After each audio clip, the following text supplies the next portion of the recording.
ang progreso daw sa pagitan po ng Pilipinas, Japan at Estados Unidos yung pong trilateral cooperation ng tatlong bansa. Pag-uusapan po ni na Pangulong Marcos, US President Joe Biden at si Prime Minister Shigeru. Ayon po yan sa Department of Foreign Affairs. Nakatak na po yung pag-uusap ng tatlong mga opisyal ng tatlong bansa sa darating na mga araw, mga kabombo. Okay, update po tayo sa detalye po ng balitang ito sa pamagitan po ni Bombo Analysis Soberano mula po dyan sa may Malacanang. Bomboan, kamusta dyan?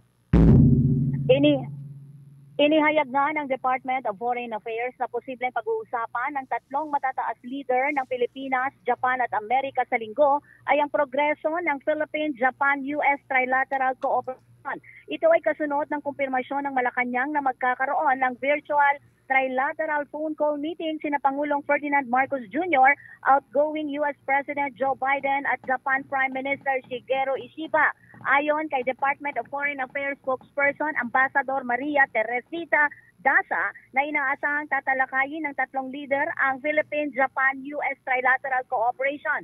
Nauna nang naisara noong April 11, 2024 sa Washington, D.C. Sinabi ni Daza, bahagi rin na magiging paksa ang isyu sa ekonomiya, infrastructure, gayon din at global development.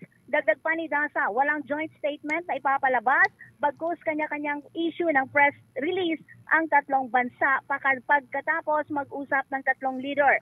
Ang virtual trilateral phone call meeting ay nakatakda sa linggo, January 12, 2025.